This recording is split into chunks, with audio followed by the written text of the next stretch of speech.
Bom, bom dia a todos. Então, hoje iniciamos a, a apresentação da defesa de dissertação do mestrando Mike Fernando Zene, né, perante a Ambra University, contando aqui com a presença do professor doutor Fabiano Coulon, professor doutor Luiz Paulo Germano, professor doutor Fábio Basílio, né?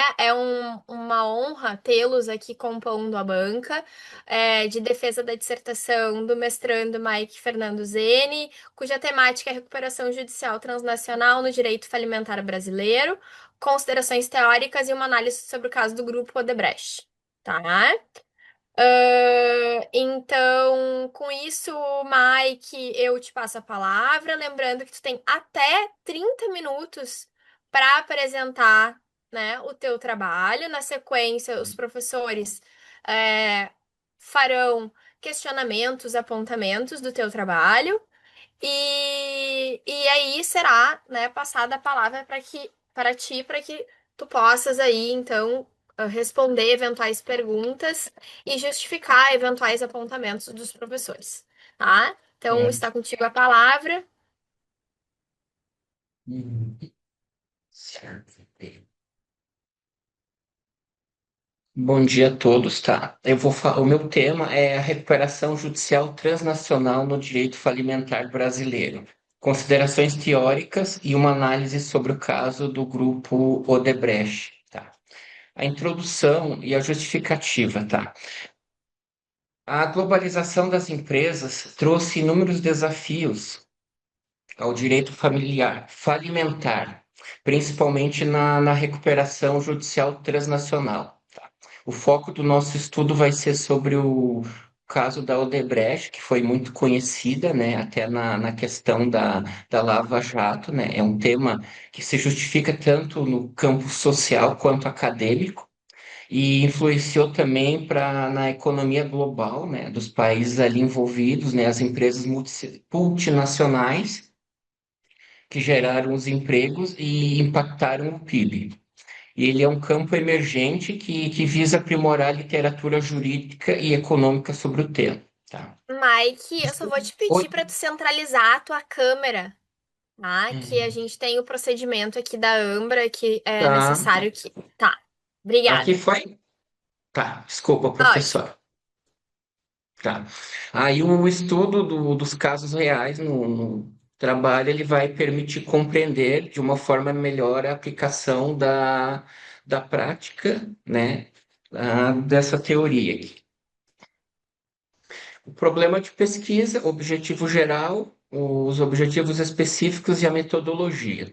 O estudo ele propõe uma análise da recuperação judicial transnacional no direito falimentar brasileiro. É um tema assim bem complexo, né? Evidenciado até pelo caso do grupo Odebrecht, que possui ativos em várias jurisdições, tá? Estados Unidos e outros países, né? E credores também em múltiplos jurisdições e países. O objetivo dele é entender o conceito, né? Examinar a legislação brasileira e internacional e avaliar dificuldades práticas enfrentadas por essas multinacionais. A hipótese central sugere que, apesar de toda essa complexidade, a reestruturação transnacional dessas empresas é essencial para a sobrevivência desses grupos econômicos. A pesquisa de natureza bibliográfica e documental também busca fornecer subsídios para a gente poder introduzir melhorias legislativas na legislação brasileira. Aí passamos às noções gerais da recuperação judicial e da falência, né? Origens da recuperação judicial e da falência.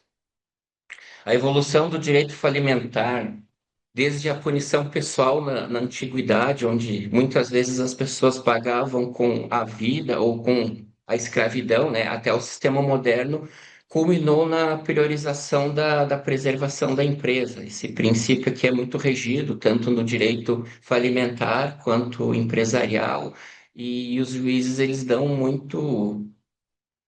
Como é que eu vou explicar o princípio da preservação da empresa? Eles levam muito em consideração os juízes, membro do Ministério Público, né? No Brasil, a Lei 11.101 de 2005, ele modernizou esse regime. Tá? A recuperação judicial, muitos chamam de abreviado sobre RJ, torna-se uma ferramenta essencial para as empresas que se encontram em crise, com muitas dívidas, impostos, folhas de pagamento, principalmente muitas dívidas bancárias também, e cuja finalidade principal é evitar a falência da empresa, né? Evitando um mal maior, manter a fonte produtora de renda da empresa e maximizar o máximo o valor dos ativos para o recebimento dos créditos dos credores. Aí ele tem um plano de reestruturação judicial, né, que é PRJ, e uma negociação com credores, e tudo depende da aprovação judicial, né, um plano de recuperação aprovado pela empresa, aí passa pelo administrador judicial, né, que também vai analisar o Ministério Público e o juiz. Os aspectos jurídicos relevantes incluem certos requisitos, o procedimento e o impacto, que vai conceder um fôlego, né, um certo fôlego à empresa. E a falência já não, ela é um processo de liquidação dos bens que tem para poder pagar os créditos que porventura foram gerados, né, durante a reestruturação da empresa que se converteu em falência. Conceitos e finalidades da recuperação judicial e da falência. Temos aspectos jurídicos relevantes relacionados à recuperação judicial e à falência. A falência, ela ocorre quando o empresário, né, ele já não consegue mais saldar as suas dívidas. Resulta no encerramento, né, na liquidação dos bens para a satisfação dos créditos dos credores. Em contraste, a gente tem a recuperação judicial, que ela evita a falência, permite um fôlego ao empresário, essa empresa que está em crise financeira, que ela possa se reorganizar e mantenha suas operações, né, com alguns benefícios e preserve o investimento. Como já foi dito, ele exige um plano de recuperação, né, de reestruturação, que deve ser negociado também com os credores e vai depender sempre da aprovação do juiz. A empresa ela deve comprovar, né, sua crise e pautar o plano na função social e na transparência. Atualmente, os juízes eles estão exigindo, né, certidões dos cartórios, certidões de débitos, né? Não é só entrar com a ação que já vai ser deferido, ela tem inúmeros requisitos. Aqui em Santa Catarina, por exemplo, nas varas, que a gente tem as varas especializadas, o juiz sempre pede, né, bastante documento para que seja deferido o processo de recuperação judicial. Às vezes ele até determina novamente o prazo e a emenda, né? E aí, com a globalização, a insolvência transnacional ganhou muito destaque. Aí tivemos a atualização legislativa de 2020, através da Lei 14.112, que ela introduziu normas da insolvência transnacional, juntamente com o Código de Processo Civil de 2015. Aí temos a lei modelo da UNCITRAL, que é amplamente adotada, né? Ela fomenta sempre a cooperação internacional, jurisdicional entre os estados, né? E a segurança jurídica na gestão de crise das empresas, que têm múltiplas jurisdições em vários países. Aí passamos ao direito internacional, a recuperação judicial e falência. Vamos falar um pouco sobre o direito internacional, né? Esse capítulo vai examinar os princípios do direito internacional, como a soberania, universalidade, equidade e sua influência na recuperação judicial, destacando as várias legislações e a variação entre as jurisdições. Temos os tratados e convenções internacionais que desempenham um papel fundamental na uniformização das normas e na recuperação judicial. Ela estabelece também diretrizes com troca de informações e o reconhecimento de decisões estrangeiras. Essa harmonização da legislação, né, ela é essencial para a segurança jurídica atualmente numa economia globalizada. O Brasil está demonstrando um grande compromisso com a cooperação internacional, sempre participando desses acordos e permitindo que as decisões de recuperação sejam reconhecidas no exterior e vice-versa, as do exterior também com reconhecimento pelo Superior Tribunal de Justiça. Apesar das inúmeras diferenças entre os sistemas jurídicos nacionais, que vem criando desafios na implementação de acordos, a participação do Brasil, ela visa superar essas barreiras e uma adaptação contínua do trabalho, da legislação, dos tratados é muito importante para garantir esse processo de recuperação justo e eficiente, né, para que ninguém saia prejudicado, tanto o credor quanto o devedor. Aí adentramos nos princípios do direito internacional, tratados e convenções no direito internacional.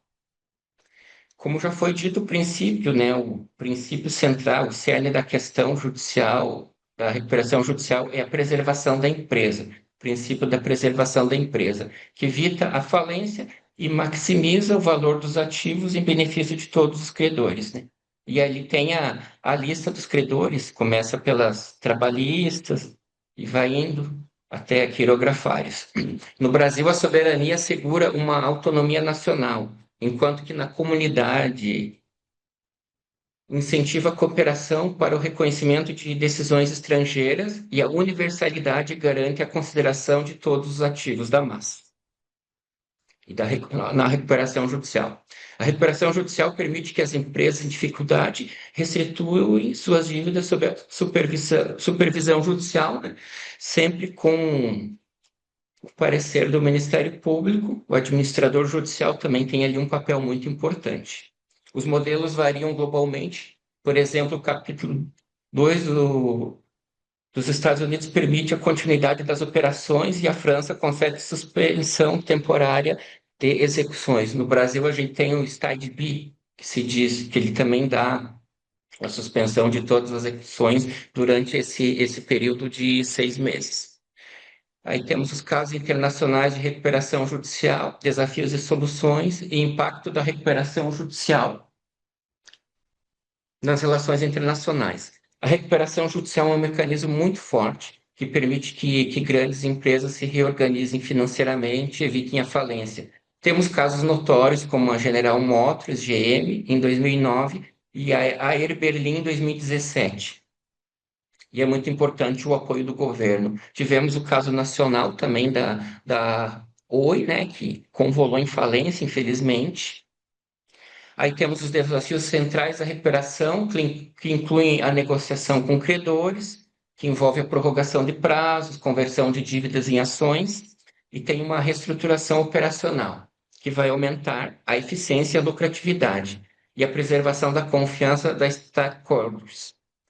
Aí temos a recuperação de grandes multinacionais, que também tem impactos globais, podendo gerar interrupção na cadeia de suprimentos, no comércio exterior, e aí vai causar uma certa incerteza e volatilidade nos mercados financeiros, ações, câmbio, juros, aumento da moeda, do dólar, além de afetar também as relações diplomáticas entre os países envolvidos.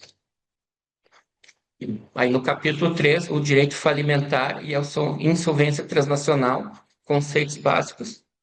Esse capítulo aborda o direito falimentar e insolvência transnacional, destacando-se uma relação e a diferença entre a insolvência nacional e analisando a legislação como a Lei 11.101 de 2005 e a Lei Modelo da Uncitral. A insolvência transnacional, ela envolve ativos ou atividades em diversas jurisdições, que exige cooperação legal entre esses países. A atual globalização impulsionou as adaptações jurídicas com o enfrentamento desses desafios. Em 2022, tivemos uma atualização da lei, né, até dentro do próprio CPC, que reforçou a segurança jurídica e uma cooperação, uma colaboração internacional para lidar com essas insolvências que ultrapassam as fronteiras. Legislação e normas, procedimentos e processos. A Lei de Falências, a 11.101 de 2005, que atualmente regulamenta a recuperação judicial, extrajudicial e a falência, teve, como já dito, uma atualização no ano de 2000, onde ele modernizou a legislação do cenário atual. O processo principal da lei é que ela permite que as partes apresentem reivindicações e resolvam as questões jurídicas centrais. A cooperação jurídica internacional, a assistência mútua entre as jurisdições, ela facilita essa cooperação entre esses sistemas judiciais diferentes. Por exemplo, Estados Unidos e Brasil, e o reconhecimento de processos estrangeiros permite que decisões de um país elas passem a ter validade em outro, onde promove a segurança jurídica.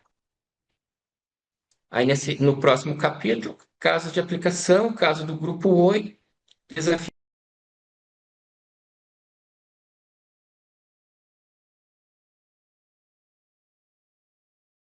O Mike caiu.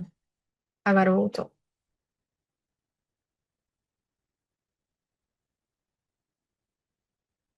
Envolve em várias jurisdições que Oi, buscam Mike. recuperação. Oi, Mike, tu não tá mais compartilhando a tua tela. Eu acho que deu alguma não? instabilidade aí na tua Aqui a internet. internet tá bem ruim. Tá, então eu vou novamente, só um pouquinho, compartilhar. Deixa eu ver, 3.4. Já vou aqui novamente.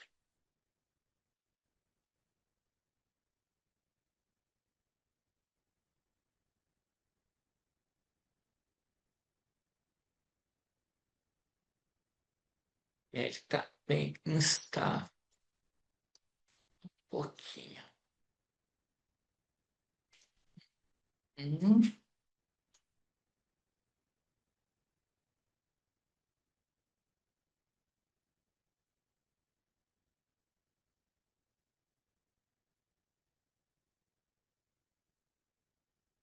foi perfeito.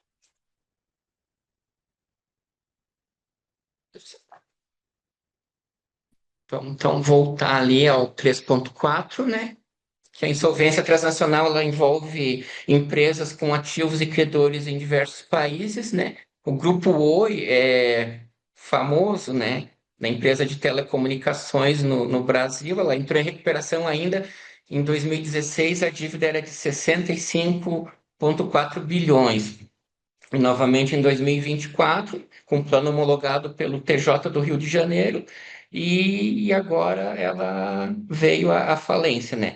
A necessidade de progresso entre jurisdições, ela impulsionou a atualização da lei de recuperação, que inclui agora normas específicas para a insolvência transnacional, e sempre promovendo a cooperação interna entre essas autoridades competentes.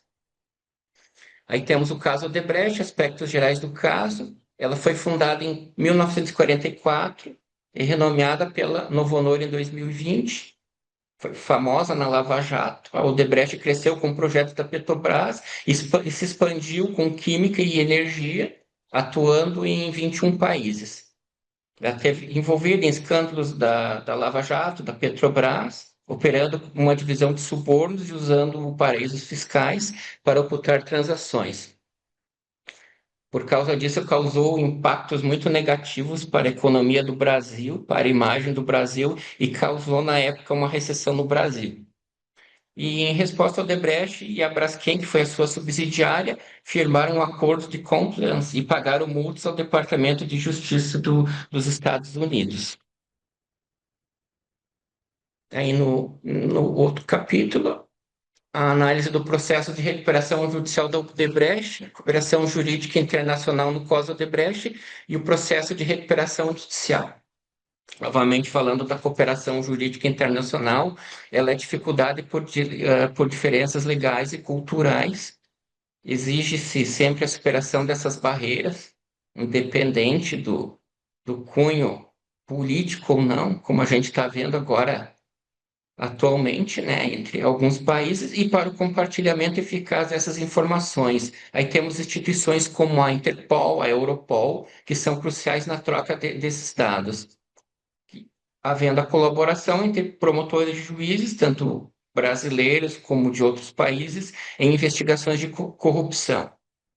E o caso do Grupo Odebrecht exemplifica essa dinâmica por acordos de leniência. E aí, em 2019, a empresa obteve recuperação judicial, com um plano de pagamento de até 54 bilhões de reais em 30 anos, visando a continuidade das operações, como já dito, né, o princípio máximo da preservação da empresa. Sempre a empresa em primeiro lugar, independente, né, de suas dívidas, passando pela sua reestruturação, e em caso mesmo de não conseguir se reestruturar, em último caso, aí ela é convolada em falência. Nas considerações finais, a análise de recuperação judicial transnacional do direito falimentar brasileiro, focada no grupo Odebrecht e Novo Honor, confirmou essas hipóteses que eu trouxe, né, aqui à baila, e a reestruturação financeira internacional ela é essencial para a sobrevivência de empresas globais em crises. Por isso, né, do princípio da preservação da empresa e a sua reestruturação financeira internacional. O estudo alcançou seus objetivos, desvendando os mecanismos desse tipo de recuperação e examinando a legislação aplicável. A principal conclusão que trazemos à baila é que o ordenamento jurídico brasileiro ele ainda é carente de instrumentos específicos e eficazes para gerir processos com múltiplas jurisdições. Ainda falta uma legislação ainda mais específica para o caso dessa recuperação transnacional. E dentro dessa ausência de legislação harmonizada também com os demais países e da cooperação internacional, ela resulta num processo fragmentado, lento e muitas vezes ineficaz. O caso Odebrecht é um caso emblemático, onde ilustrou essa complexidade, necessidade urgente de uma maior integração entre os sistemas jurídicos, né? Promotores, juízes, sistemas policiais e de informações. A experiência demonstrou que, mesmo diante de graves escândalos de corrupção, dificuldades financeiras, é possível sim reestruturar operações e preservar ativos, empregos, contratos, onde a empresa possa saldar suas dívidas, né, ficar até com um caixa positivo, desde que haja uma gestão jurídica estratégica, eficiente e adaptada ao contexto global. Como contribuição, o trabalho reforça a urgência de aprimorar o marco legal brasileiro. Tem que ter sempre o marco legal, alinhando-se às normas internacionais e incentivando a criação de protocolos de cooperação entre tribunais. Ou seja, a cooperação jurídica internacional é essencial mesmo nesses casos, onde deveria haver até uma mudança na legislação, uma atualização para torná-la ela bem mais eficaz e menos burocrática. E sugere-se para futuras pesquisas aprofundar o estudo comparativo com modelos de países com legislação consolidada, como os Estados Unidos, a União Europeia, e investigar o papel da UNCITRAL na orientação dessas reformas. A evolução desse campo é decisiva para a economia global, a estabilidade econômica das empresas que operam além das fronteiras.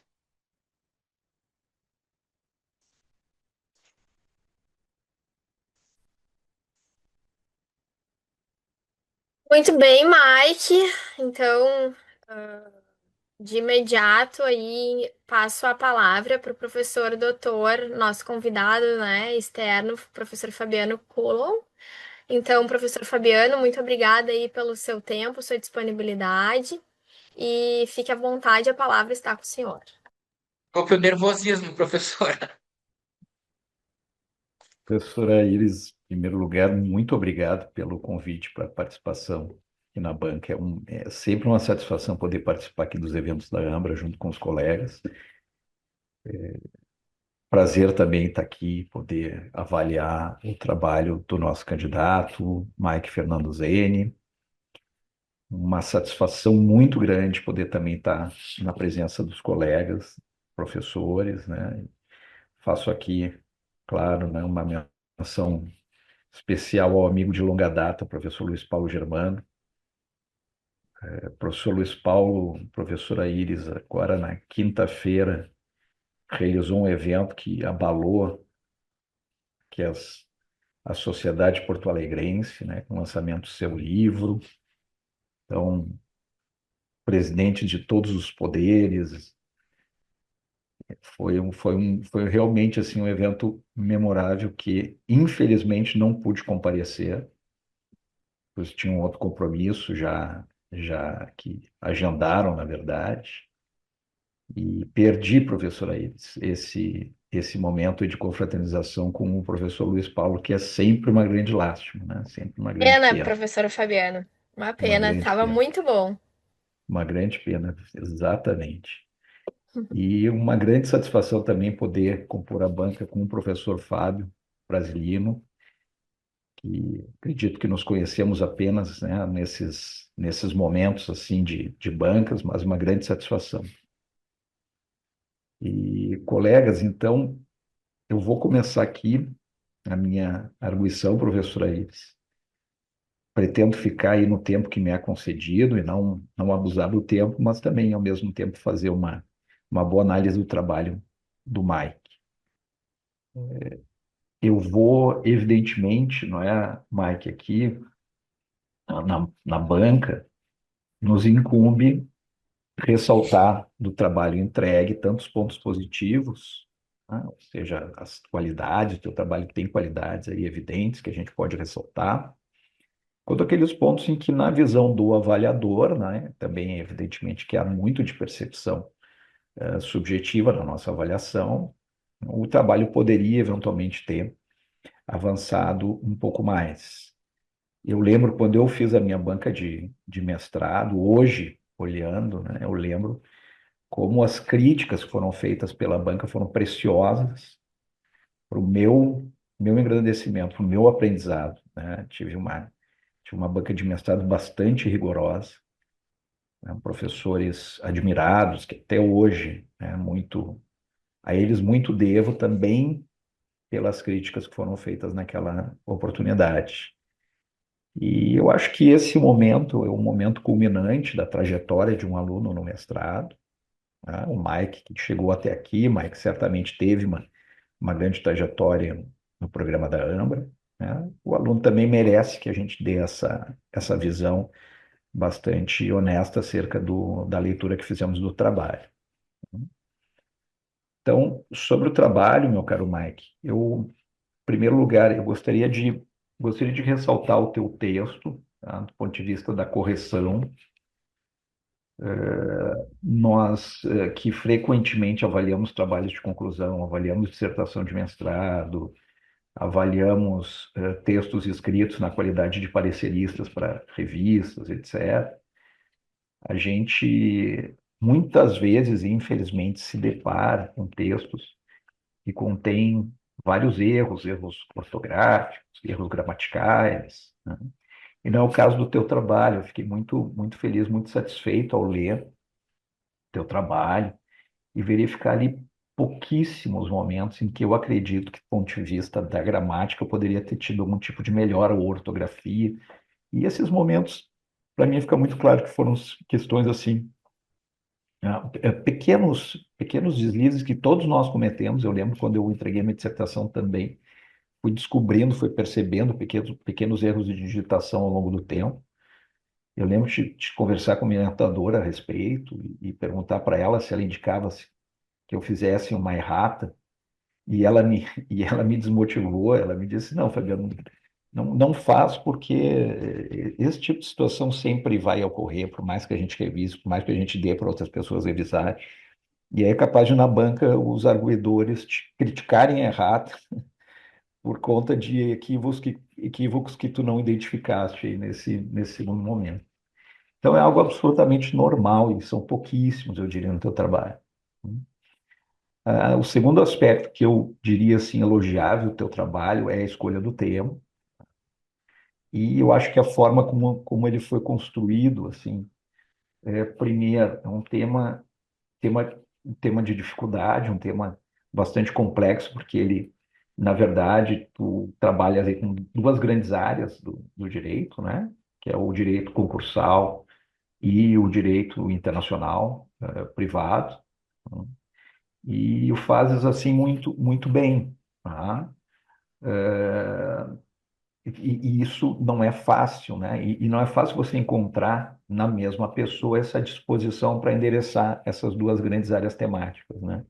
Não é todo mundo que trabalha com recuperação e falência como tema de pesquisa, a gente sabe. Não é todo mundo que também faz isso sob a perspectiva da internacionalização, né? Ou da recuperação e da falência transnacional. Então, eu simplesmente pela escolha, né, da temática de pesquisa, já ressaltaria aqui como um ponto muito positivo. Tá? E eu gosto porque isso revela uma certa ousadia, uma certa coragem que eu acho que é bem-vinda no nosso ambiente acadêmico. Tá? Gostei muito também da proposta ali de sumário do trabalho, a forma como foi estruturado, então, apresentando metodologicamente os objetivos, a justificativa, né? E depois desenvolvendo, eu acho que os capítulos estão bem divididos, tá? Do ponto de vista metodológico, eu acho que a estrutura do teu trabalho é uma estrutura que permite que tu desenvolva bem esse tema como tu propuseste, tá? Então, assim, né, eu vejo esses como alguns dos pontos positivos do trabalho, tá? Dito isso, eu vou, claro, começar a ressaltar algumas questões, assim, bem pontuais, que talvez, muito também no objetivo, assim, de pensar ou repensar, né? Questões que tu colocaste ou escreveste, e, ao fim, fazer duas considerações, assim, de cunho mais geral para o teu trabalho, tá? Eu acho que a primeira questão que me chamou a atenção aqui, Mike, na página 16, tá, do teu trabalho, eu estou seguindo aqui a numeração do arquivo que recebi, tá? Então é a página 16, não do PDF, mas do trabalho em si. No último parágrafo, colocas assim, ó, nesse cenário, aqui, esse contexto aqui, tu estás falando sobre a incidência dos institutos da Lei 11.101, né? Ou seja, quem é que pode se beneficiar dos procedimentos ali previstos, tá? Aí tu coloca ali, nesse cenário, o agente econômico devedor, ou seja, estou entendendo aqui que é quem pode eventualmente pedir recuperação judicial ou ter contra si decretada falência ou pedir autofalência, etc., né? Podem ser empresários individuais, que são pessoas físicas que exercem atividade empresarial por conta própria, sociedades empresárias, que são empresas constituídas por dois ou mais sócios, como sociedades limitadas ou sociedades anônimas. Essas entidades têm personalidade jurídica própria, respondem pelas dívidas do seu próprio patrimônio. Além dos empresários individuais, sociedades empresárias, existem outras categorias, como cooperativas, associações e fundações. Eu fiquei um pouquinho confuso aqui nesse parágrafo, porque no final, como tu está falando daquelas pessoas que podem, são legitimadas para fazer o uso desses institutos, mas no final tu falas em cooperativas, associações e fundações, né? E aí me dá a impressão, no contexto, que tu estás dando a entender que essas pessoas jurídicas podem fazer uso da lei de cooperação em falência, tá? Então, acho que vale a pena tu dar uma pensada se realmente é isso mesmo que tu querias dizer. E eu senti falta também aqui nesse momento de tu abordares a sociedade limitada unipessoal, né, que está prevista agora lá no artigo 1052. Agora, na verdade, desde a Lei de Liberdade Econômica, né, que talvez seja o caso de tu analisares, pensares se realmente não cabe uma referência a ela aqui nesse contexto. Tá? Outro ponto do teu trabalho, Mike, que eu achei muito interessante, mas que pontualmente eu fiquei em dúvida sobre o que tu querias realmente dizer, é quando tu começas isso a partir da página 20, tá? Quando tu começas, então, a fazer uma comparação, uma espécie de estudo comparativo entre os procedimentos lá do Bankruptcy Code dos Estados Unidos e a Lei 11.101, tá? Entre o modelo americano e o modelo brasileiro. Em alguns momentos eu fiquei assim, fiquei um pouquinho confuso em relação ao que tu querias dizer, tá? E se realmente o que tu estás afirmando aqui corresponde à realidade do nosso sistema, tá? Eu acho que vale a pena tu dares uma pensada. Então, por exemplo, aqui na página 20, no quarto parágrafo, que começa assim: outro ponto de destaque, na página 20. Então, outro ponto de destaque no modelo norte-americano é a manutenção do controle da empresa pelo próprio devedor durante o processo de recuperação. No Brasil, a possibilidade de afastamento do empresário como condição para a recuperação, que pode gerar insegurança e dificultar a continuidade das atividades. Sim, no modelo brasileiro existe essa possibilidade, mas no processo recuperacional, a regra não é o afastamento, tá? A regra é manutenção do empresário na condição do negócio. Ao contrário do procedimento falimentar, né, que a regra é o afastamento. Mas na recuperação judicial, o administrador judicial, na verdade, ele acaba sendo encarregado, acaba sendo responsável pela condução do processo recuperacional, né, mas não pela condução do negócio do devedor. Então, na forma como tu colocaste aqui, eu acho que fica a impressão de que, como regra no direito brasileiro, na recuperação judicial, o gestor da empresa de recuperação é afastado das suas funções, o que, na verdade, não é a regra. Outra questão aqui, que eu diria ainda nesse ponto da comparação, é, é em relação ao cram down. Então, a gente tem aqui na página 21, na página seguinte, no último parágrafo, tu terminas dizendo o seguinte, ó, tu falas, né, da flexibilidade do cram down nos Estados Unidos, tu termina falando o seguinte, ó, esse modelo reduz significativamente as taxas de falência decorrentes de operações frustradas, algo que ainda é um problema recorrente no Brasil, onde a rigidez na aprovação dos planos pode resultar no encerramento prematuro de empresas que teriam potencial para se reerguer. Eu estou entendendo aqui que tu está fazendo uma comparação, está dizendo assim, olha, no Brasil a lei determina, né, requisitos objetivos de quórum para poder, eventualmente, o juiz realizar o cram down, o que, num certo sentido, é verdade.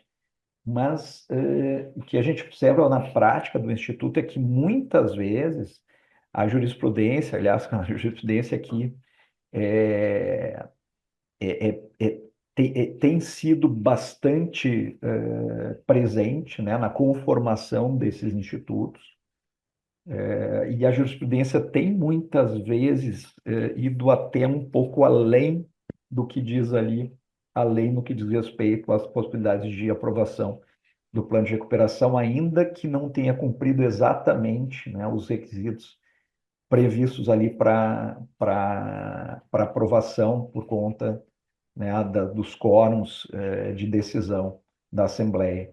Então, na lei, sim, o cram-down ele está ali sujeito a certos requisitos, mas a jurisprudência tem muitas vezes relativizado a rigidez, né, desses requisitos.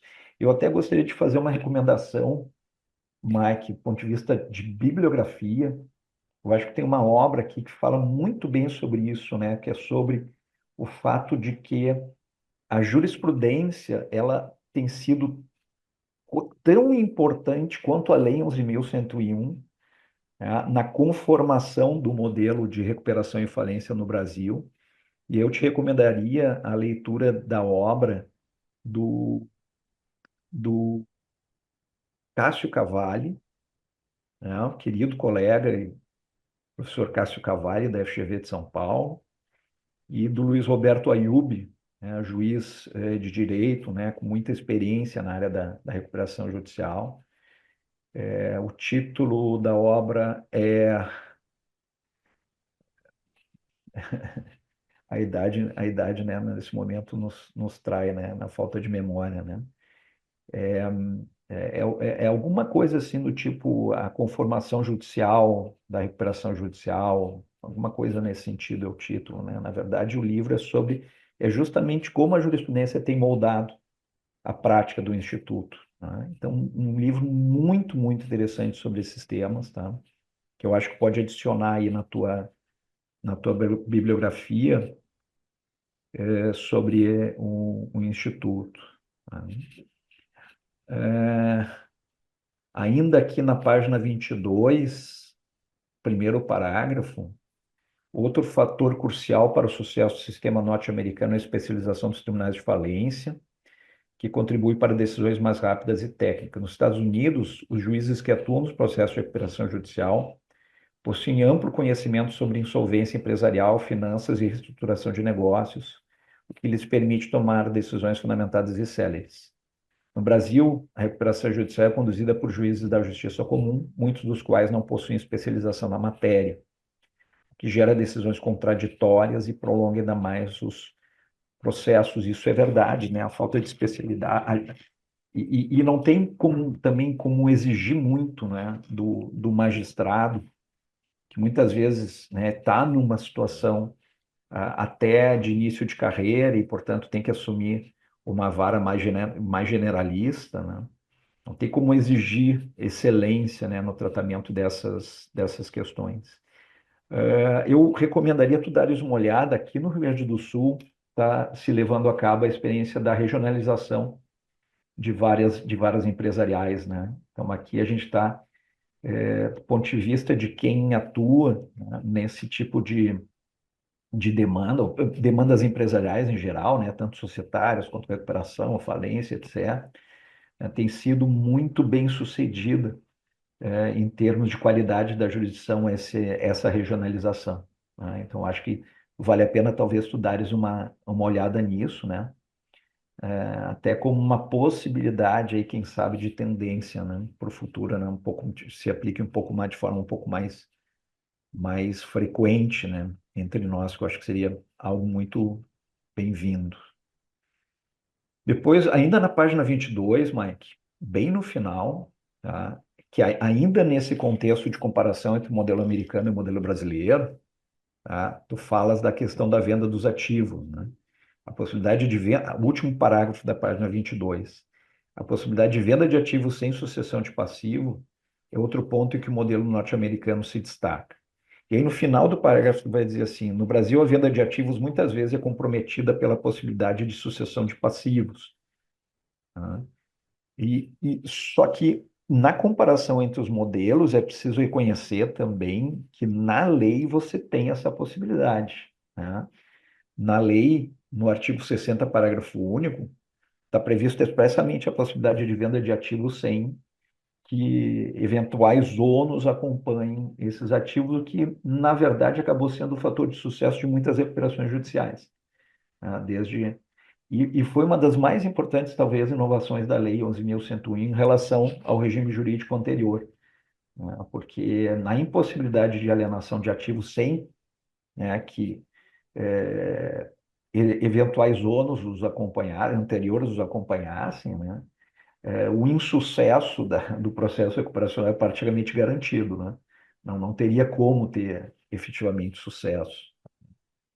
Então, eu diria assim, nesse ponto aqui da comparação, talvez tu possa, né, ter um outro ajuste aqui, tá? Embora ele como um todo esteja assim muito bem construído, tá? Deixa eu ver o que que eu notei mais aqui. Bom, assim, eu vou passar então para considerações de ordem pontual, assim, vou ficar por aqui até para não tomar ainda mais o tempo, né, que nós temos aqui de evento, né, e nós temos aí o principal hoje, claro, é ouvir, né, os demais professores. Mas eu vou me permitir fazer dois comentários de natureza mais geral, assim, Mike, que eu acho que são importantes tu examinares, tá?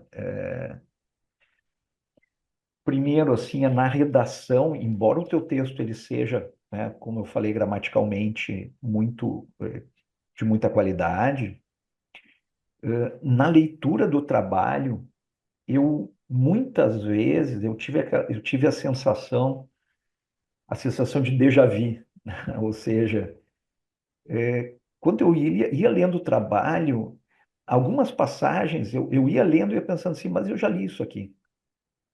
Eu já vi isso aqui anteriormente, né? vou te dar um exemplo só, tá? Para não ficar aqui pensando vários e vários exemplos e prolongando, né? Mas eu vou te dar aqui um exemplo na página 38. Tu começas o segundo parágrafo dizendo assim: existem vários tratados e convenções internacionais que lidam com questões de falência e recuperação judicial. Isso pode incluir acordos que estabelecem princípios gerais, etc, etc. Ok. Logo depois, na página 39, o segundo parágrafo começa assim: existem inúmeros tratados e convenções internacionais que abordem especificamente questões relacionadas à falência e recuperação judicial. Ou seja, é praticamente o mesmo que tu havia já afirmado na página anterior, que está sendo reafirmado aqui, e a impressão que isso dá no teu leitor é de que o tema está voltando e voltando e voltando, né? Quando a gente escreve, é muito importante pensar na trajetória. Tu tem que conduzir o leitor, né? Quando tu escreve, tu tem que conduzir o teu leitor. E esse foi só um exemplo, tá? Eu poderia dar mais exemplos aqui ao longo do texto. Mas quando o teu leitor vai sendo conduzido e volta um tema, e volta de novo, e volta, volta, vou dar aqui um outro exemplo, tá? Na página 56, tu colocas assim, terceiro parágrafo. No Brasil, a Lei 11.101 de 2005, que regula a recuperação judicial, extrajudicial e a falência, representou um marco importante. Isso está na página 56. Mas tu imagina, é um trabalho que versa sobre recuperação judicial e falência. Essa referência à Lei 11.101, ela já apareceu muito antes no trabalho. E aqui aparece de novo como se tu estivesse falando pela primeira vez, entendeu? Então, isso dá no leitor uma sensação de que ele não está saindo muito do lugar. Então, eu não acho que tu deva estar bem, assim, falando bem, eu não acho que tu deva fazer uma revisão aqui, correção do texto, nem nada nesse sentido, tá? É só uma questão porque eu imagino que daqui para frente tu vá, né, fazer novos trabalhos, aliás, é o que todos queremos, né? Todo mundo, sempre que a gente que se dedica, né, à atividade acadêmica, a gente sempre gosta de pensar que os nossos alunos vão prosseguir também no trabalho intelectual. Então, só para tu atentares daqui para frente, né, para o fato de que tu não precisa ficar repetindo tanto essas questões ao longo dos teus textos, né? Já falou para o leitor uma vez, já está dito, já está falado, pode seguir em frente, né? Engata uma segunda, terceira, quarta, quinta marcha e vai em frente. Tá? E uma última consideração, e aqui, professora Iris, já peço desculpas por abusar do tempo de fala, Imagina, professor. mas que eu não poderia deixar de fazer, Mike, que eu,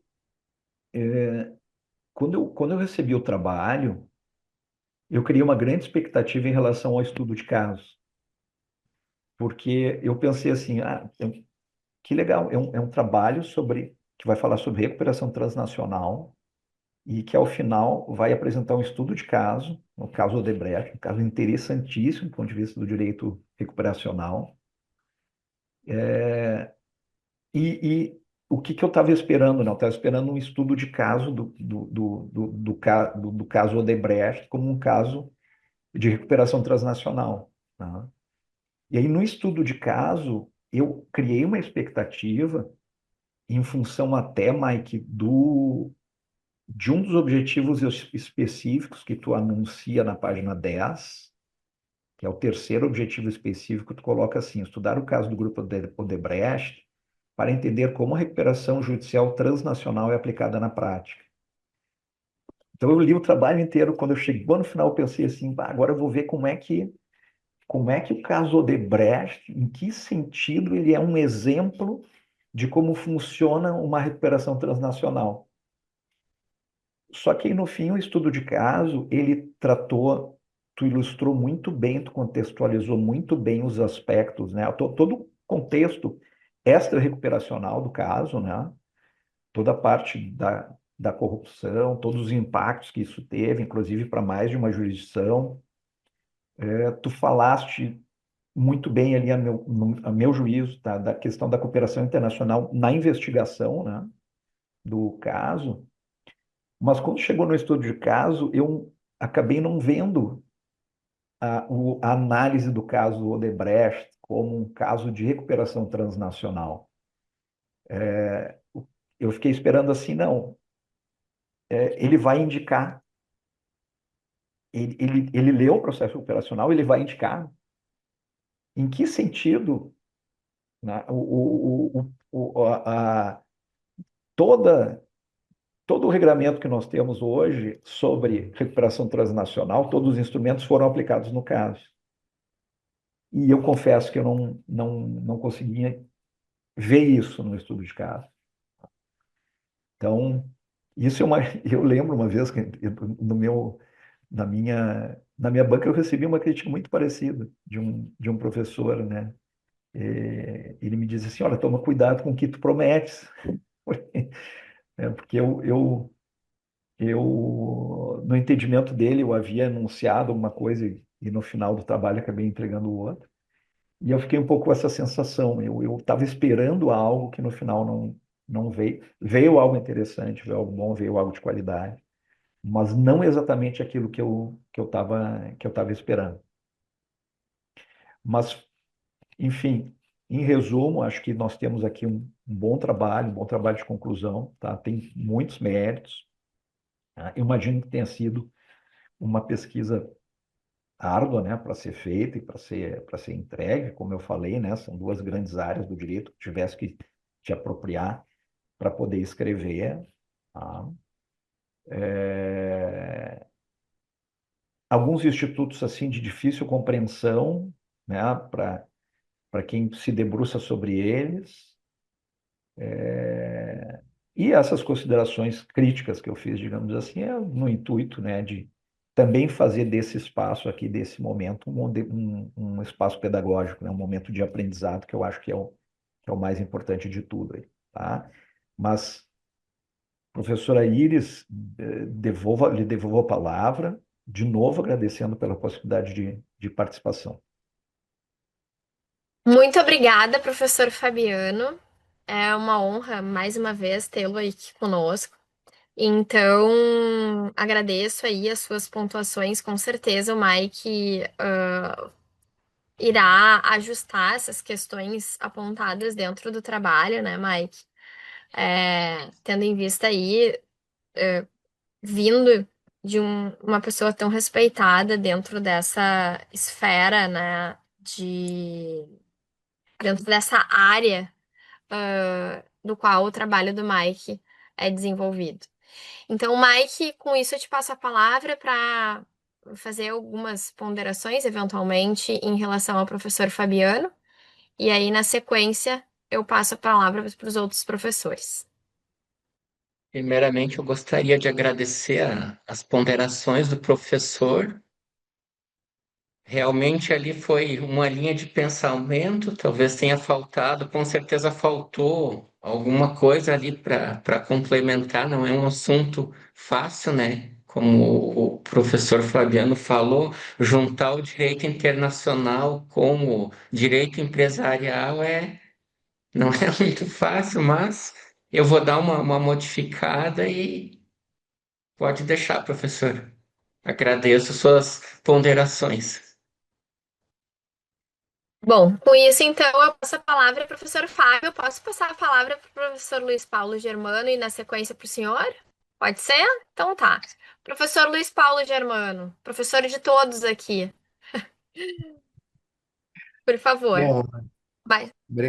obrigado, professora Iris. Cumprimento mais uma vez o professor Fábio, cumprimento o mestrando Mike, e quero aqui, evidentemente, saudar de maneira muito especial, muito carinhosa, o professor Fabiano Coulon. Ele fez referência ao lançamento do meu livro na última quinta-feira.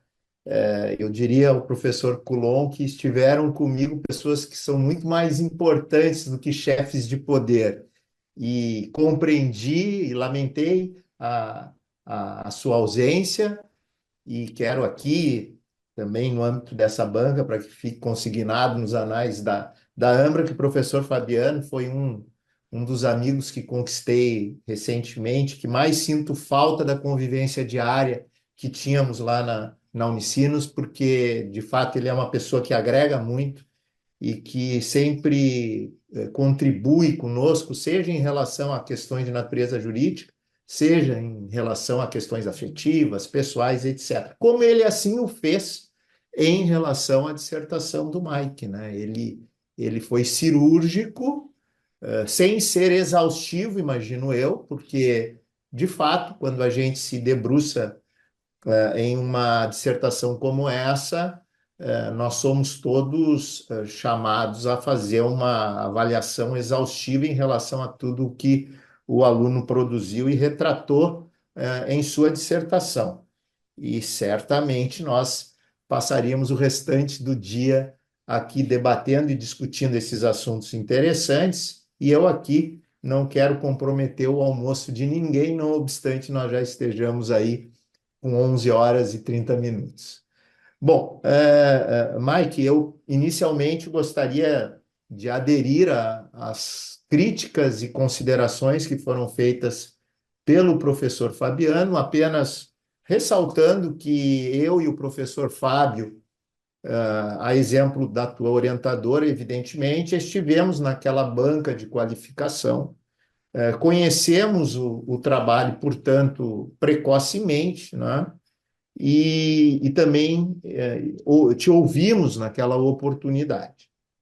Então, sobre o teu trabalho e sobre a tua orientação, inclusive, eu quero te dizer que conversei algumas vezes com a professora Iris, que foi uma orientadora muito preocupada em te sustentar no ambiente acadêmico, né? E ela, dentro da relação que temos eu e a professora Iris, de absoluta confiança, de muito respeito, ela compartilhou comigo, assim como eu também compartilho com ela algumas questões relativas aos meus orientandos, e quero te dizer, e nesse sentido cumprimentar a professora Iris, que ela foi uma orientadora muito precisa, muito dinâmica, muito preocupada com o andamento e com a resolução desse trabalho, dessa dissertação que tu hoje nos apresentas. As críticas, eu diria que são algo que envaidece e enriquece esse momento que nós estamos presenciando.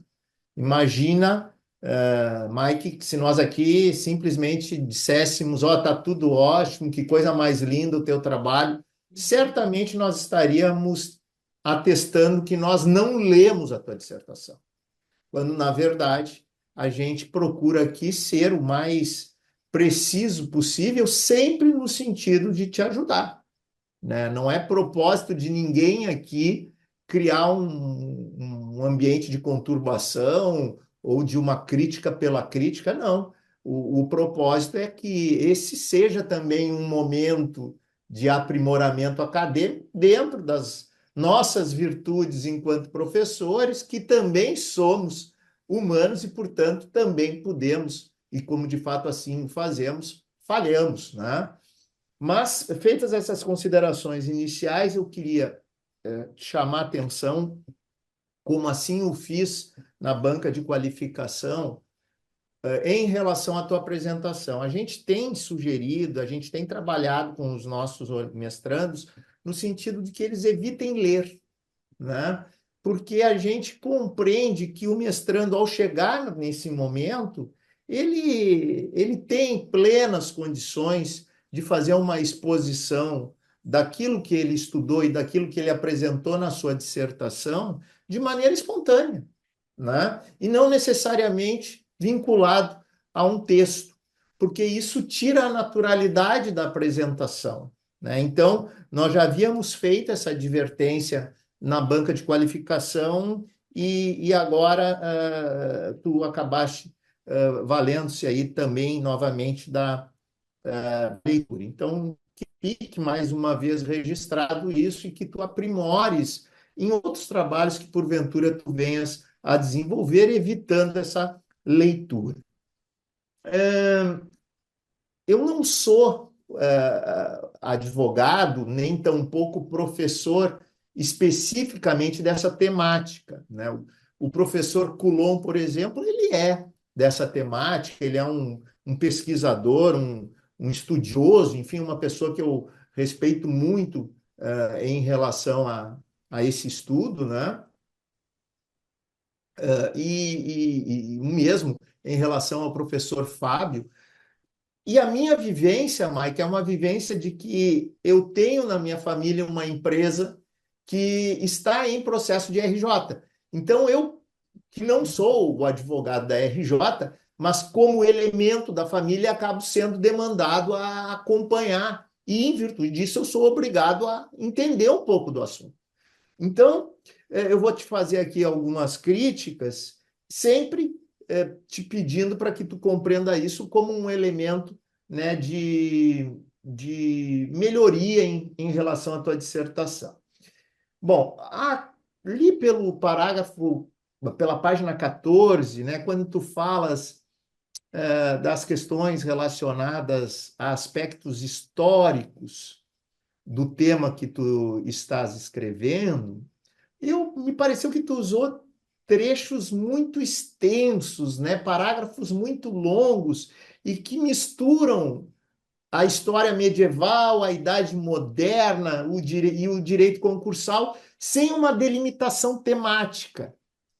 E isso contribui um pouco com aquilo que o professor Coulon disse anteriormente, da gente ter que ficar relendo coisas que poderiam ter sido melhor segmentadas na elaboração dos capítulos, né?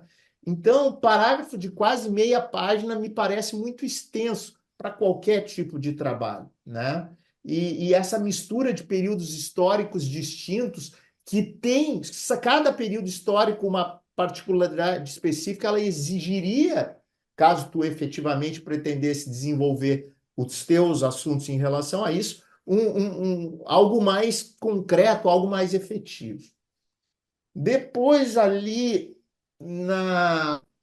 acho que o professor Fabiano fez, de alguma maneira, essa crítica também, ali pela página 21, me parece que é uma generalização imprecisa e uma comparação incorreta em relação à função da administração judicial e do administrador judicial, né? Porque tu colocaste assim, ó, palavras tuas, no Brasil há a possibilidade de afastamento do empresário como condição para a recuperação, o que pode gerar insegurança e dificultar a continuidade das atividades. O afastamento do empresário não é uma condição para a recuperação.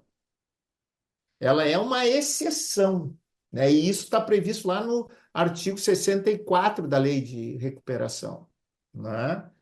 Então, ela não é condição para a recuperação, ela é uma exceção, ela é uma possibilidade, né?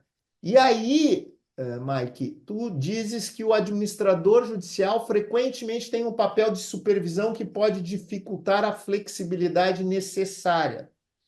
O administrador judicial, salvo engano, e acredito que não estou enganado, ele não tem um papel de gestão, né, no ambiente da empresa em RJ. Ele tem um papel de fiscalização e uma ponte entre a empresa e o judiciário, né? E aí tu fazes uma comparação do administrador judicial no Brasil, que ele teria mais poder do que um manager nos Estados Unidos, no DIP Manager nos Estados Unidos. E aí eu fui pesquisar, né? Me chamou a atenção, fui pesquisar.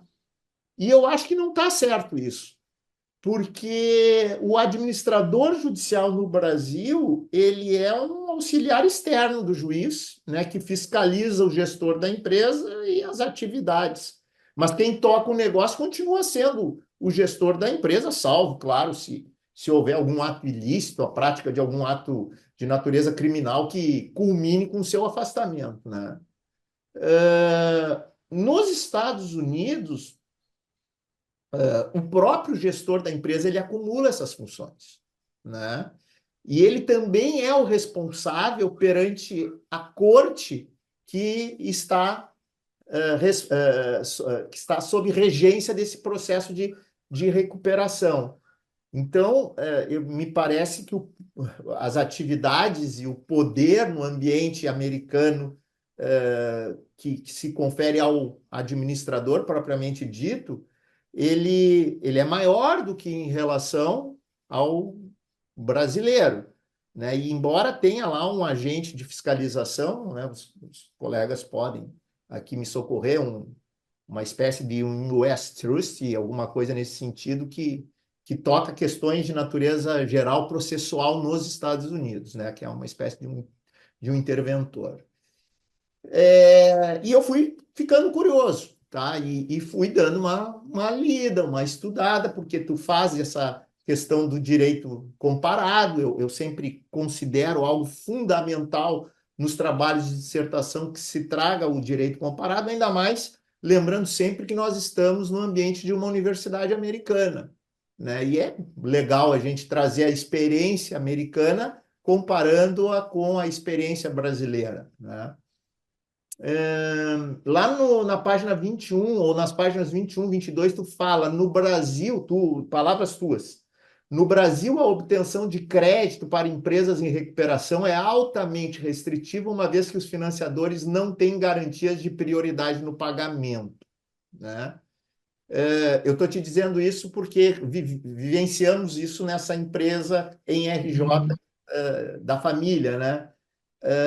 Após uma atualização que houve na lei de recuperação, que é a 14.112, né, de 2020, mais especificamente nas inserções do 69A e 69B, os DIP financing, né, não sei se é exatamente essa expressão, eles passam a ter prioridade, né? Inclusive em relação aos créditos extraconcursais, né? Que é o que o professor Fabiano estava falando. Viabiliza, né, que a empresa possa efetivamente seguir a questão relacionada à sua atividade empresarial e algo que é indispensável para que ela venha sair da RJ. Né? Então, a empresa precisa continuar funcionando, porque se ela não continuar funcionando, ela vai falir. Né? Então, acho que precisa haver uma correção no teu trabalho em relação a isso, né? Porque há a vigência dessa lei de 2020. Né? Aí na página 22, tu fala que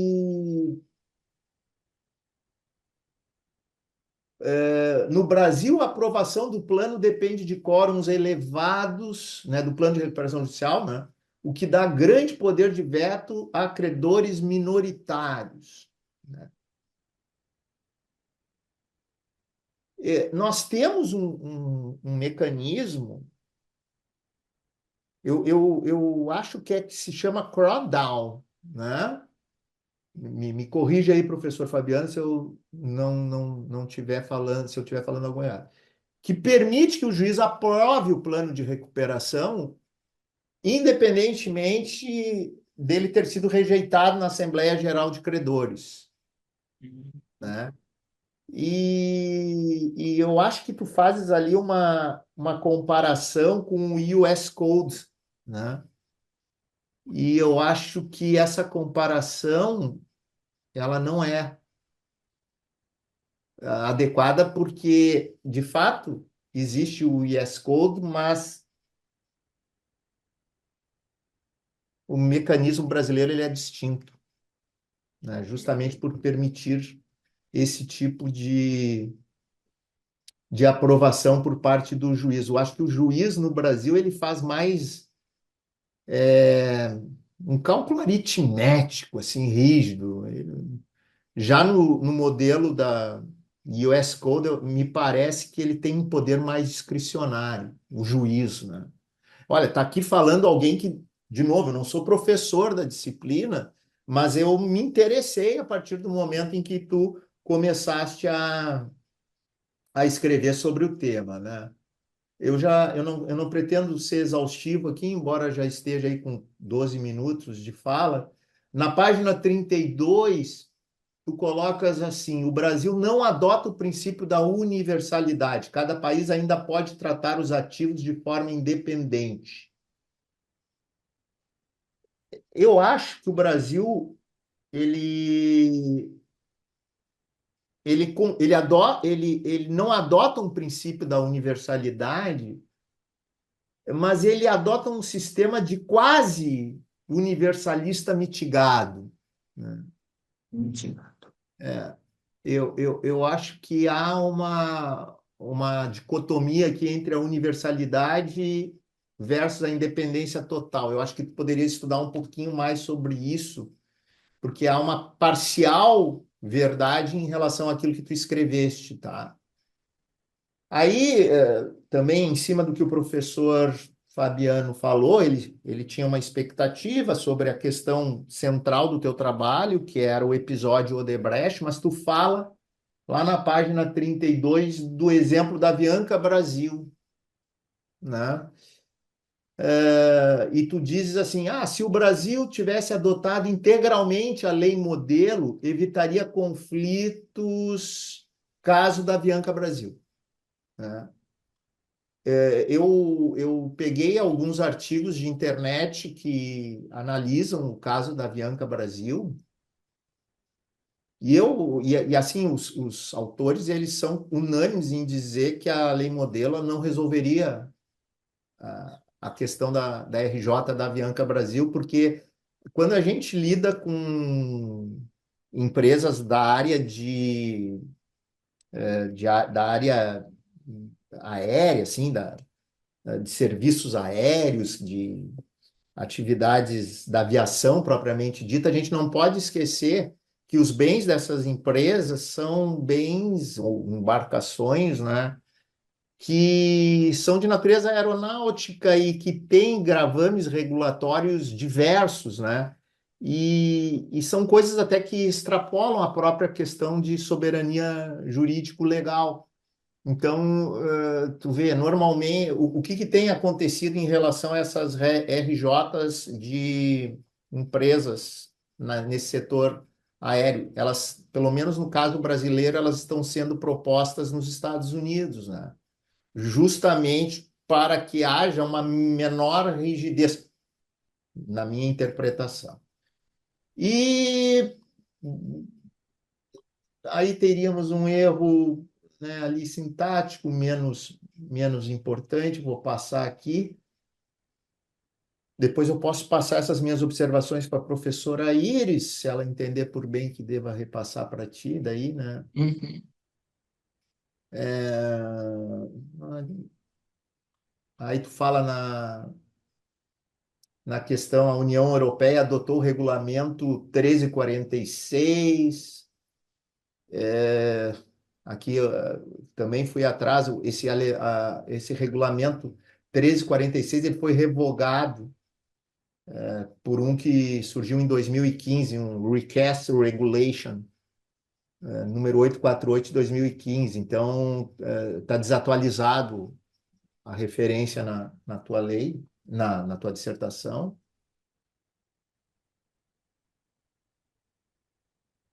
Eu senti falta de algum rigor metodológico, né?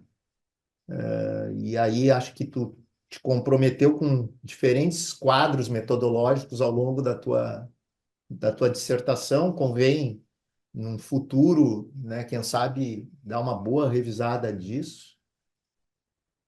Eu sei que tu consultou muito documento, mas eu não tenho ali uma espécie de um corpus documental, né, para saber efetivamente o que tu fizeste, quais foram as tuas fontes efetivas, etc. Na página 28 tem redundância, repete informação já apresentada no resumo e na introdução, como o professor Fabiano falou, né?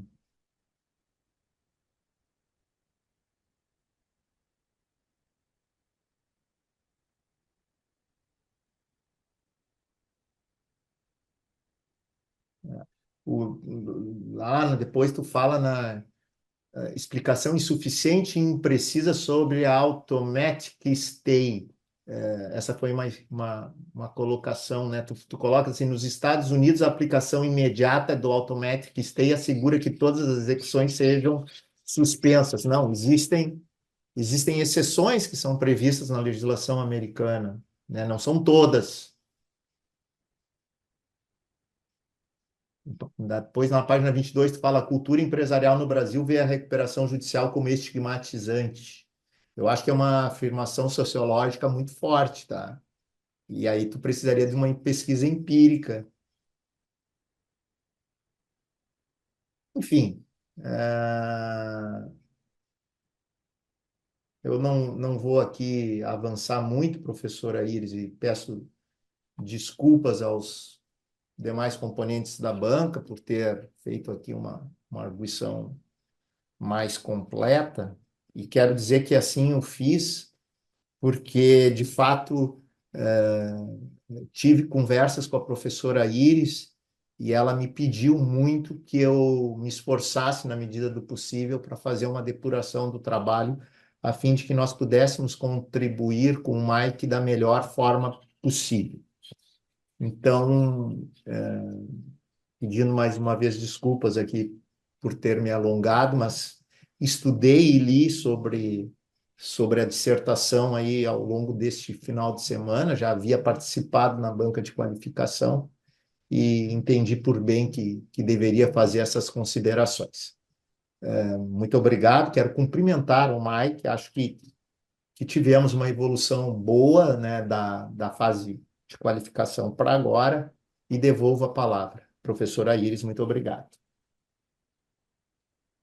Bom, muito obrigada, professor Luiz Paulo, pelas suas observações. É uma honra aí tê-lo como avaliador do Mike. E, Mike, eu te passo a palavra, então, para poder responder e aí te justificar em eventual aspecto que tu tenhas interesse. Eu agradeço o professor Luiz Paulo pelas considerações ali, e com certeza eu vou fazer ali o que ele falou para dar uma arrumada ali. Faltou alguns aspectos que teriam que ser colocados. E pode deixar que eu vou dar uma ajeitada boa no trabalho. Obrigado, professor. Então tá, com isso, então, eu passo a palavra para o professor Fábio Basilino. Muito obrigada, professor Fábio, desde já pela sua disponibilidade aí em compor a banca de defesa da dissertação do Mike. Eu que agradeço, professora Isis, e parabenizo a professora, como sempre, nas suas orientações. Eu sei o quanto a professora sofre, né, para conseguir aí extrair o melhor dos alunos, e muitas vezes nem tudo depende da gente, né? Se tudo dependesse da gente. Concordo com as palavras do professor Fabiano, do professor Luiz Paulo, tá, Mike? Eu vou tentar não ser repetitivo.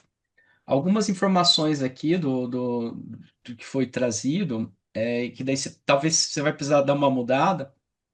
Ah, aquilo que o professor Fabiano falou, na realidade, era de regionalização de varas especializadas, na realidade, era uma tendência em todo o país, tá? No Paraná já tem, em São Paulo já tem, e foi a recomendação 56 de 2019 do CNJ. E eu sabia do Paraná e de São Paulo, que são as localidades que eu atuo, né? Mas eu acredito que se é uma recomendação do CNJ 2019, estamos em 2025, acredito que já deve ser uma tendência em grande parte dos principais tribunais. Então a gente tem que tomar um pouco de cuidado quando a gente fala algumas expressões, porque os juízes não sabem, né? Enfim, ou falta especialização, porque isso demandaria uma pesquisa empírica nossa, né? E se eu tenho vara especializada, daí você está assim assumindo um risco muito grande de falar com o juiz de uma vara especializada não sabe. Então, assim, a gente tem que tomar um pouco de cuidado com essas questões. Nós temos dispositivos legais neste sentido, que vai ao contrário do que você disse no seu trabalho, tá? Então, toma um pouco de cuidado com isso. Ah, Ainda em questão ao seu trabalho, eu participei da banca de qualificação, enfim, eu trouxe algumas contribuições, lá nem todas você acatou. Uma sugestão que eu te dou, Mike, e uma coisa assim, eu falo sempre numa banca de mestrado aquilo que eu queria que tivessem falado para mim lá no passado, tá? Quando você vai escolher um tema, escolha um tema que ele está afeto à sua realidade prática, de preferencialmente, tá? E dá para perceber que o tema de recuperação não é algo que é do seu dia a dia cotidiano. Por que que dá para perceber isso? Porque você romantiza alguns institutos. Então, assim, por exemplo, quando você vai falar da preservação da empresa, se eu tivesse pego a minha tese de doutorado, que eu trato especificamente da recuperação judicial, então, assim, isso é uma dica que eu te dou, tá? Não estou falando que ela é melhor ou que ela é pior, mas sou eu que vou estar na sua banca. Então, assim, eu acho que é no mínimo inteligente você ter pego, né? E você não pegou. Então, assim, a gente tem que pensar nessas questões, né? Se você vai participar de algo, veja quem vai estar. E nem que for para você vir aqui criticar, não tem problema.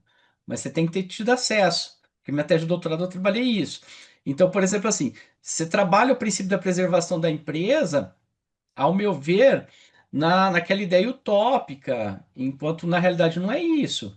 E quando a gente fala na recuperação judicial, por exemplo, a da Oi mesmo, que você falou que ela convalidou em falência, mas o Tribunal do Rio de Janeiro já reformou. Então, eu não sei agora se vai ter se vai sobrevier um recurso para o STJ ou não, mas o fato é que em termos de recuperação judicial hoje, o que nós temos acompanhado é uma verdadeira institucionalização do calote, né? Em especial quando a gente parte na área dos agronegócios. Aqui no Paraná, no Mato Grosso, por exemplo, tem a Bela Agrícola, a AgroGalaxy, que são empresas de área do agronegócio que foram compradas por chinesas que faz compra de soja, né?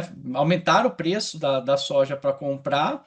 Então, assim, estavam pagando X, eles pagavam X mais 5 para todos os agricultores virem e fazer o depósito, né? Compra e venda com pagamento futuro, né? Com venda futura. E na sequência pedir recuperação. Então, quer dizer, institucionalizei o calote, né? Assim, se isso daí não ficar caracterizado a má-fé ou não, e são empresas internacionais, então são empresas chinesas que compraram aqui as empresas brasileiras, são sócios das empresas brasileiras, e aí, como que fica essa questão, né? Então são questões que a gente não pode romantizar tanto, a gente precisa fazer uma análise um pouco mais crítica. Não porque eu não acredite na recuperação judicial, mas nós temos que entender, né, as suas limitações, porque senão a gente não evolui. Bom, o, o seu trabalho, ele está muito bem estruturadinho em termos da divisão que ele foi feito, que ele daria para você fazer uma pesquisa bem mais aprofundada. O, o que eu acho é que no seu trabalho há um excesso de explicações introdutórias. Então, você trabalha muito questão histórica, você trabalha muito questões de princípios do direito internacional, que eu particularmente não vi uma conexão com o tema do seu trabalho. O que que eu costumo dizer? Quando a gente fala em metodologia, Mike, eu não sou o grande especialista em metodologia, tá? Mas se a gente for pensar, a metodologia é lógica. Então, o que que é a metodologia? O que que eu vou fazer no trabalho? Como que eu vou fazer este trabalho? Pensa como se fosse uma receita de bolo. Então, tem que fazer uma lógica, tem que fazer um sentido. Eu sempre, quando vou escrever um trabalho, eu vou fazendo a seguinte pergunta: para que que eu estou escrevendo isso? Se eu não souber responder, talvez aquilo que eu estou escrevendo não é relevante para o meu trabalho. É importante fazer uma abordagem de história? É. Só que, por exemplo, você pegou o autor Valdo Fázio, que é um manual de graduação de 2010, né?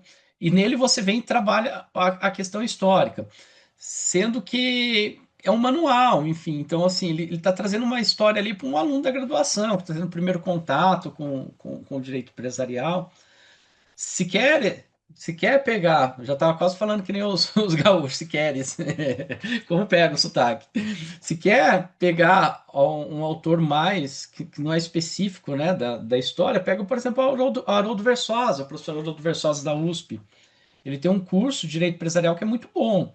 E, ao meu ver, em termos de curso, né, que é um pouquinho melhor do que manual, não é um livro específico, mas é um curso, ao meu ver, é o melhor que aborda, faz uma abordagem histórica do direito empresarial. O livro dele é muito bom. Então, são questões que talvez você possa melhorar. Ao meu ver, foi bem superficial a análise empírica que você fez, tá? Então, você contextualizou, você trouxe todo o cenário, mas faltou aí uma problematização. Então, sempre quando a gente fala, é aquela coisa que eu falei.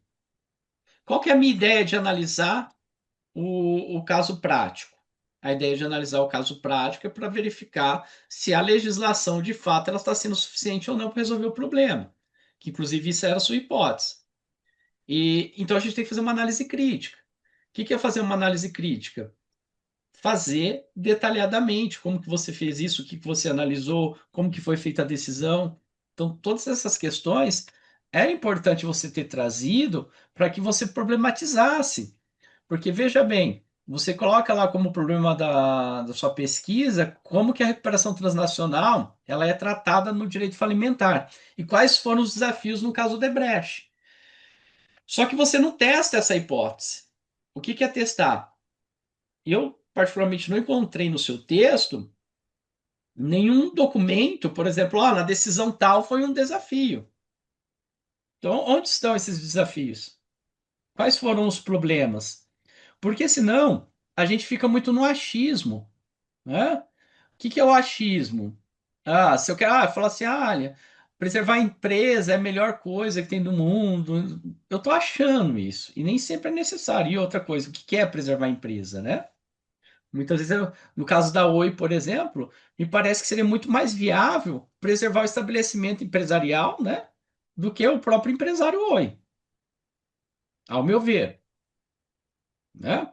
Está no segundo pedido de recuperação judicial, então quer dizer, me parece que é um empresário que ele não é viável. Mas o estabelecimento empresarial é viável? Então vamos preservar a empresa nesse sentido. Então a gente tem que começar a pensar, e a sua hipótese, ao meu ver, ela não foi testada. Então, ao longo da sua dissertação, você não traz essas questões. Como o professor Luiz Paulo falou, você não colocou lá, você não delimitou o corpus documental, né? Os processos, as decisões estrangeiras, os relatórios, o plano de recuperação. Você meio que contou uma história ali da recuperação da Odebrecht, mas você não fez isso que era o que seria importante, que era o que o professor Fabiano esperava, por exemplo. Uma análise de fato do estudo do caso, tá? Ah, dentro dessa perspectiva, o que seria legal se você mudasse, primeiro, como que você selecionou esses documentos aí do caso do Odebrecht? Como que você selecionou? Como que você analisou? O que que eles contribuem com aquilo que você está falando, tá? Então, isso são uma questões aí metodológicas que seria importante de fato, você deixou um pouco a desejar, que talvez você poderia aí ampliar, tá? Esses aqui os professores já falaram,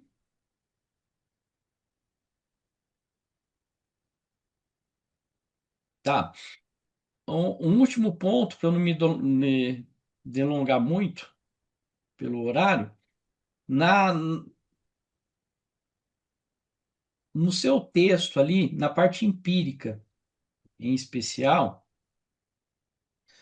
eu vejo que faltou, por exemplo, você estabelecer lá qual que foi a tese jurídica central do caso do Odebrecht. Teve relação com aquilo que você está pesquisando? Como que o judiciário do brasileiro atuou? Houve cooperação de corte internacional? Se houve cooperação, como que ela foi? Quais foram os principais entraves práticos que surgiram? Então, assim, seria situações, né, que que de fato você poderia ter se questionado, que facilitaria você fazer essa análise. E quando você trouxe o caso da Oi, eu acredito também que você não conseguiu fazer um link do porquê daquele caso ali, tá? Eu sei que a Oi também tem questões relacionadas à cooperação internacional, mas é aquilo que eu disse. Sempre quando você for fazer algo, fazer um trabalho, pense o seguinte, Mike. Entre o que você está pensando, o que você escreve, o que o leitor lê e o que ele entende, é uma ponte de distância que você não imagina, tá? Então nós, Mike, não estamos na sua cabeça. O leitor não está dentro da sua cabeça. Por isso você precisa descrever.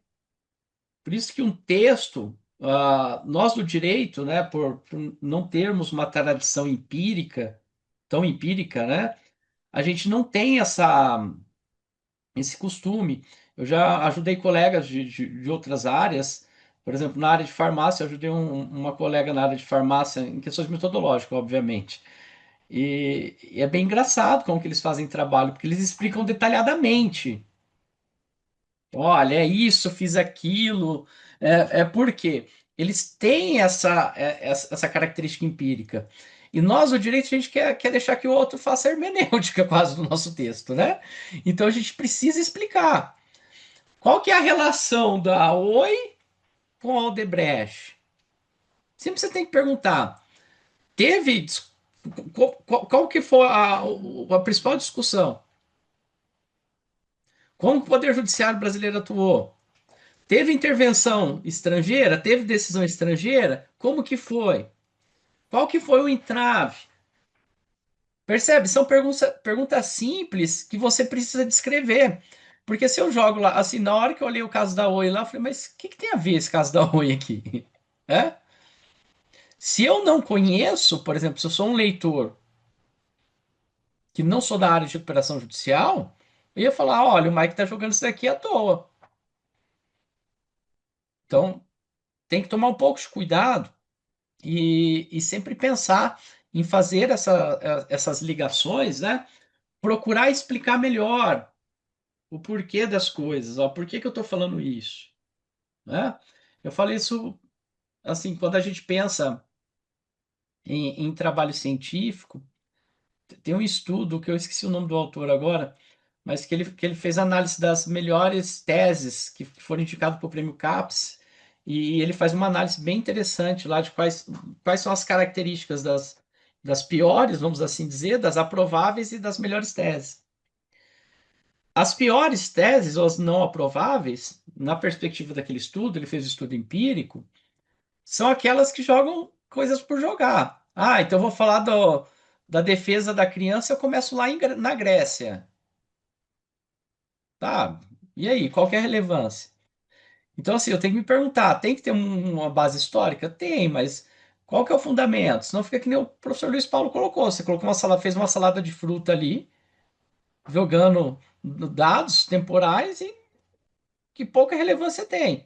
Então a gente tem que tomar cuidado com isso. Bom, Mike, tudo que eu falei aqui foram apenas contribuições, tá? Nada, como o professor Luiz Paulo disse, como o professor Fabiano disse, a nossa ideia, a ideia da banca aqui é sempre melhorar mesmo, né? Se a gente quiser falar bem, daí você teria que marcar um churrasco e nos chamar, que daí a gente vai falar que sua casa é bonita, que a sua carne é gostosa, mas quando é para para banca de mestrado, infelizmente, a ideia aqui é apanhar mesmo, isso faz parte. Sem dor, não há crescimento. E assim eu termino a minha fala. Muito obrigado, professora Iris. Muito obrigada, professor Fábio. Então, passo a palavra para o Mike para que ele possa responder aí os apontamentos do professor Fábio.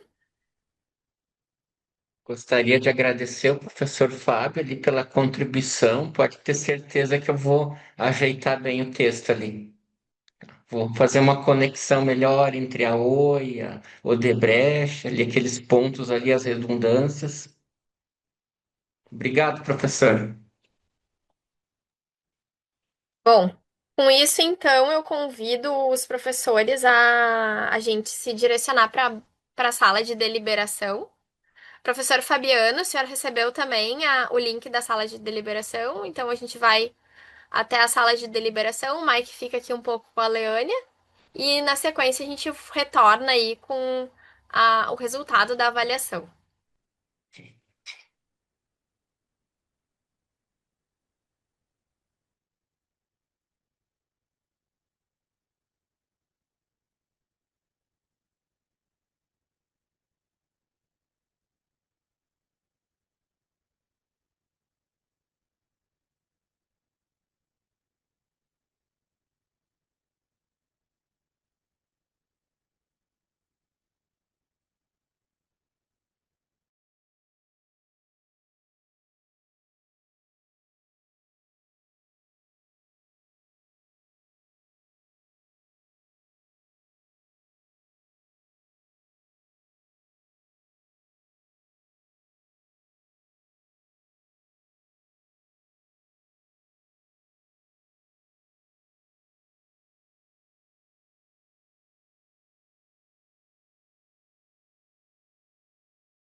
Voltamos então.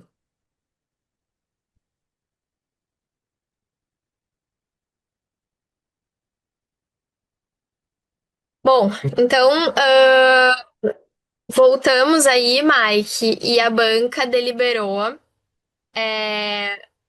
pela tua aprovação, tá? Mas é uma aprovação é, com revisões, tá? E obrigatoriamente, tá? Essas revisões e essas alterações, elas precisam ser aprovadas por mim para que então o teu trabalho ele possa ser efetivamente aprovado, tá?